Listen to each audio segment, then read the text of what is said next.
दही वाली मगम्मा। बच्चों, आज मैं आप सभी को एक छोटे से गांव की कहानी सुनाने जा रहा हूं।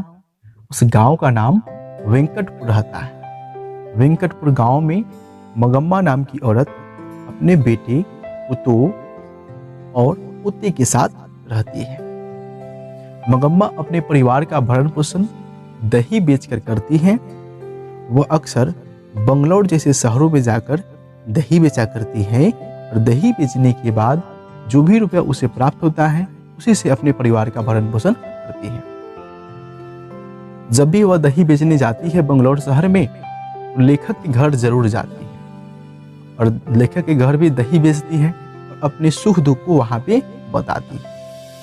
लेकिन एक दिन की बात है, मगम्मा जब अपने घर पे रहती है, मगम्मा का जो पुतोह होता है नजम्मा, वो अपने बेटे को काफी पिटाई करती है। पोते को पीटते हुए देखकर मगम्मा काफी दुखित होती है और अपने पुतोह को जाकर काफी डांट फटकार लगाती है। पुतोह भी जो है शांत नहीं रहती है, वह मगम्मा से झगड़ा करना शुरू कर देती है। दोनों में वाद विवाद होता है, काफी वाद विवाद बढ़ जाता है। उसी के दौरान मगम्मा का बेटा आता है। मगम्मा का बेटा जैसे ही आता है, मगम्मा सारी घटना को एक एक करके अपने बेटे को बताता है।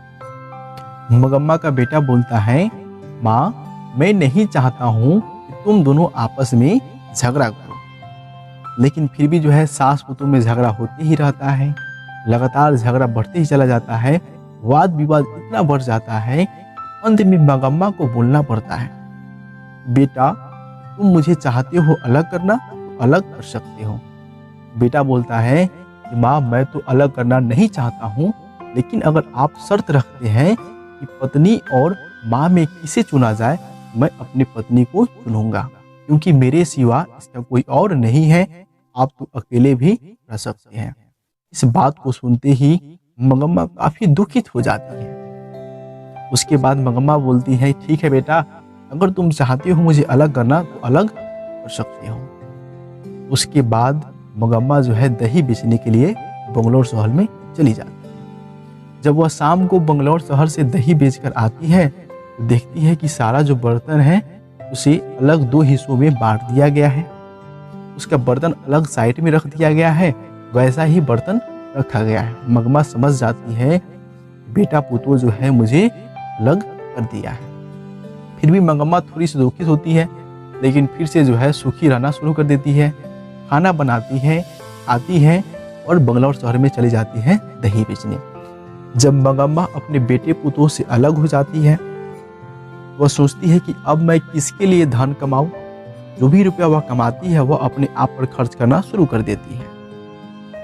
वह अपने पोते से काफी प्यार करती है, इसलिए अक्सर अपने पोते के लिए कुछ न कुछ मिठाई खरीदकर जरूर लाया करती है और छुप छुपाकर उससे मिला करती है। लेकिन एक दिन की बात है, जब मगम्मा दही बेचकर वापस आ रही होती है, तो उसी के गांव का एक रंगप्पा नाम का आदमी, जो स्वभाव से जुआरी एवं चोर होता है, वह उसे बीच रास्ते में रोक लेता है। रोकने के बाद मगम्मा को बोलता है कि मगम्मा, मुझे कुछ रुपए की जरूरत है, क्या तुम मुझे कुछ रुपए उधार दे सकते हो?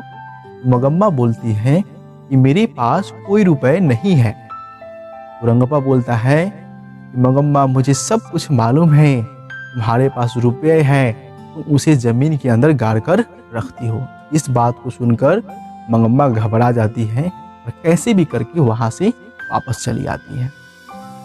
मगम्मा रंगप्पा से तो छुटकारा पा लेती है और वापस घर चली आती है, लेकिन इस बात की जानकारी उसके बेटे पुतोह को हो जाता है। बेटे पुतोह सोचते हैं कि लगता है कि माँ रंगप्पा नाम के आदमी को अपना रुपया देना चाहती है। बेटे पुतोह को अपनी गलती का एहसास हो गया रहता है। वह सोचता है कि माँ से अब हमें माफी मांग लेनी चाहिए, क्योंकि कहा गया है जब दूरियां बढ़ता है तो प्यार भी बढ़ता है।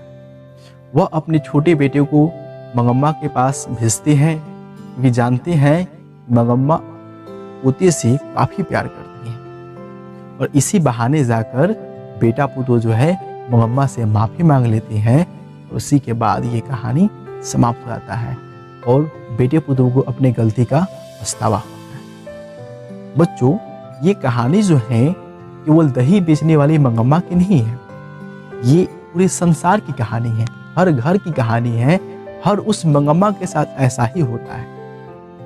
इस कहानी से आपको क्या सीख मिला, आप हमें कमेंट करके जरूर बताएंगे।